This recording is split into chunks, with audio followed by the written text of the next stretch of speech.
those of you who don't know me, my name is Steve Schwartz. I run the LSAT blog. I also host the LSAT Unplugged YouTube channel and podcast. Check them out if you haven't already. Tons of information on there.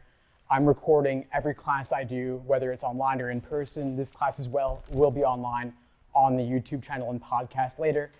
If you want to review anything that you missed tonight, feel free to review it then. Also, take advantage of this time to interact with me and be here in person and get your questions answered. If you want to just sit here passively and listen, there's not a huge point to being here because you could watch the lecture later at double speed on YouTube if you wanted to. So really the benefit here is to get your questions answered, test your understanding, articulate it for yourself, ask me a question, paraphrase it in your own words to make sure you truly understand it. That's really the benefit of attending a live class. And also, you never know if the way that you articulate something might make it clear to somebody else. And you learn a lot by teaching as well. So please try to take advantage of this time tonight. We've got 10 logical reasoning questions on the agenda to cover. I think we actually will be able to get through all of them. If we don't, though, that's okay too. I will stay as long as it takes to get through all 10, but if you have to leave after an hour or so, that's totally fine. I do think we should have pizza arriving soon. I'm not sure where the pizza delivery person is, so we might have to take a break to get that in a few. But anyway, for now, I do want to dive into these questions. They're of somewhat moderate difficulty. They're from test 71. It's a real recent LSAT exam.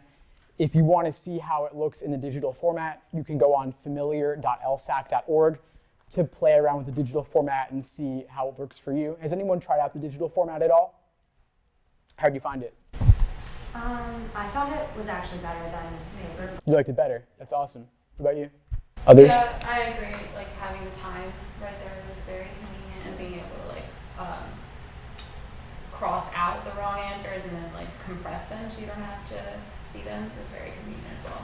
Yeah, you can collapse answer choices. So if the question's really lengthy, like a long parallel reasoning question, you can collapse or eliminate a choice that you don't want to consider, and then it'll just kind of disappear from view. You can collapse or it will turn gray to kind of de-emphasize it for yourself, which is really nice. I think people are stressing a lot about the digital LSAT because it is a transitional sort of change, but especially if you're young and you're used to being on smartphones and tablets and things like that, it actually could be a benefit. I think also the ability to flag questions to come back to later is really nice, and you also have a countdown timer, so there's no ambiguity around proctor mistakes about not giving you a 5-minute warning or did they time you correctly or not. It's all very clear and cut and dry. And so just to clear things up about the transition, those of you taking in July, it'll be 50-50 digital or paper. Half the students are assigned the paper version, half are assigned digital.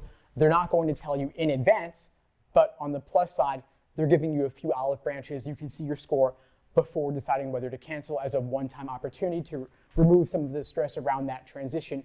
And if you do cancel, you get a free retake on a future LSAT administration October through April 2020. So that's kind of nice. If you do cancel July, it's not really going to be a big deal. Law school admission officers are going to know that there's a crazy number of people canceling July because of those incentives. So really not a huge deal if you do. And then of course, September, it'll be totally digital. Do you have to get a tablet? No, but it might be nice to borrow someone's tablet if you don't have one, just to play around a little bit with LSAC's site to see what the digital LSAT is like. I'd recommend trying it out at least once or twice. LSAC is going to be using a Microsoft Surface Go tablet, a 10-inch size. You don't have to have that one specifically though. Any old tablet's fine. If you have a Samsung or an iPad, that'll do perfectly fine. If you don't have a tablet at all, you could get an Amazon Fire tablet for around $150 or so and then return it afterwards if you decide that it's not for you, just to play around with it.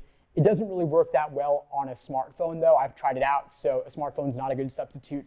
Desktop computer does a decent job, but it doesn't really have that touchscreen responsiveness, so you're missing something crucial there, I think. I would also get a stylus. It's around $10 or less if you get like the Amazon Basics one, which is probably good enough as well. Any questions on that digital LSAT? One other recent change I should note that happened just a couple of weeks ago is that LSAC announced new retake limits. They had recently removed all limits on retaking the LSAT, so you could take it unlimited times, but they do have to reuse a lot of test forms now that they're going from 4 times a year to 10 times a year. They can't produce 6 more new test forms every single year. So because they're reusing a lot more tests, they don't want people to keep seeing them multiple times, and then that'll obviously contaminate the results a lot. So they're imposing new limits 3 times in 1 testing year, 5 times in 5 years, and then 7 times for life. You shouldn't need to take the LSAT more than 7 times ever anyway, especially since if you withdraw or postpone, that doesn't count towards your limit. So this really isn't going to affect anyone significantly, but it does mean you should not take the LSAT just to see what it's like. If you want a proctored setting, you can go to Kaplan or Princeton Review, and they offer free proctored exams for marketing purposes, and you can ignore the sales pitch, and then of course get to sit through a proctored setting, or just go it alone. You can use a YouTube video or something to proctor you, and it'll be good enough.